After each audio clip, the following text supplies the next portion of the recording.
Dear student, welcome back smart career classes. मैं आपका अपना मनीष सर।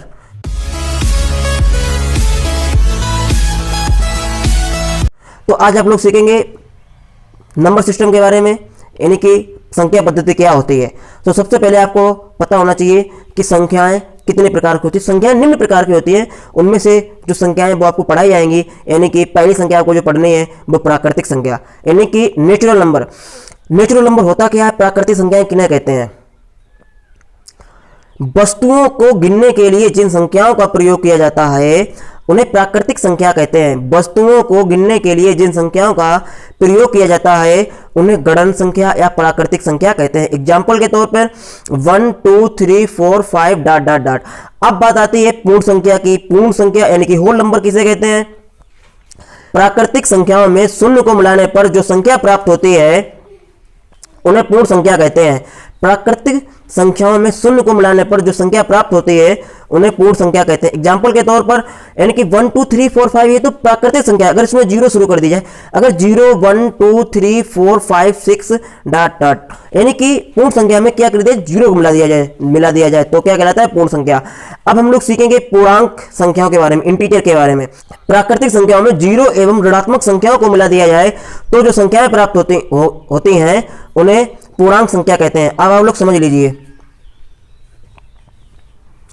यानी कि प्राकृतिक संख्या होती है 1 2 3 4 डॉट डॉट। यहां पर हमने क्या किया? जीरो को मिला दिया और ऋणात्मक संख्याओं को मिला दिया, यानी कि प्राकृतिक संख्याओं में जीरो और ऋणात्मक संख्याओं को मिला दिया जाए तो जो संख्या प्राप्त होती है उसे पूर्णांक संख्या कहते हैं। अब हम लोग सीखेंगे सम संख्या के बारे में। सम संख्या किसे कहते हैं? सम संख्या यानी कि इवन नंबर।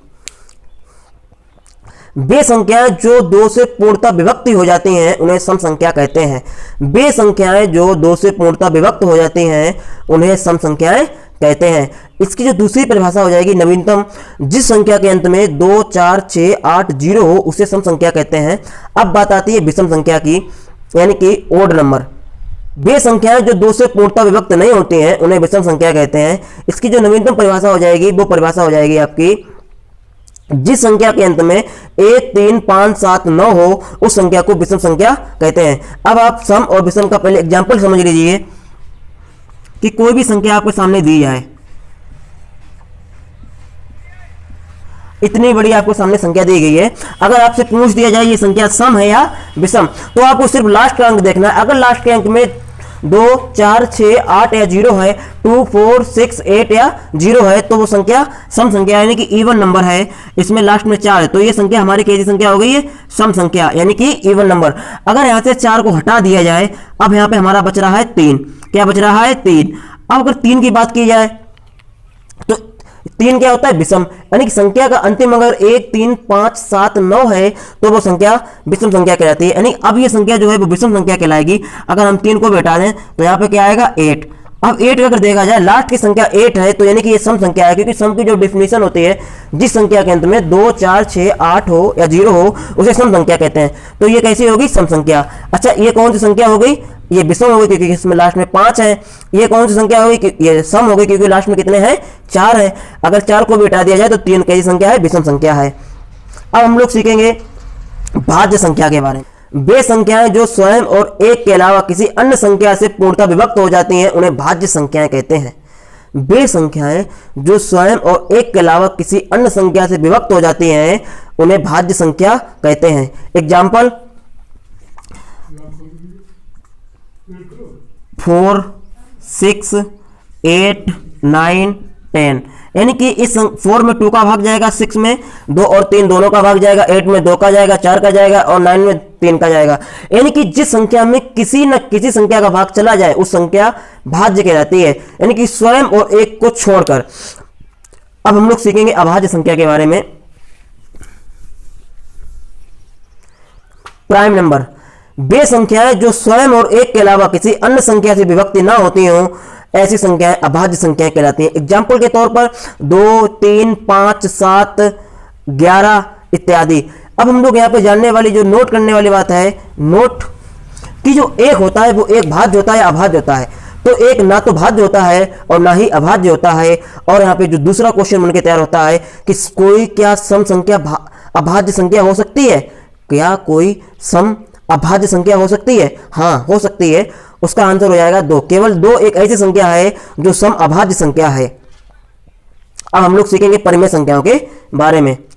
वे संख्याएं जो P अपान Q के रूप में, वे संख्याएं जिन्हें P अपान Q के रूप में लिखा जा सकता है, जहां P और Q पूर्णांक होते हैं, Q does not equal to 0, परिमेय संख्याएं कहलाती हैं। यानी कि किसी भी संख्या को अगर हम P अपान Q के रूप में लिख सकते हैं, P अपान Q के रूप में लिख सकते हैं, तो जहां पे P और Q जो है क्या हो, पूर्णांक हो, जहां P और Q क्या हो, पूर्णांक हो।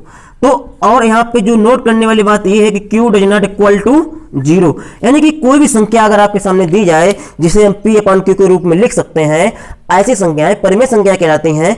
अब आप एग्जांपल समझ लीजिए। 2/3,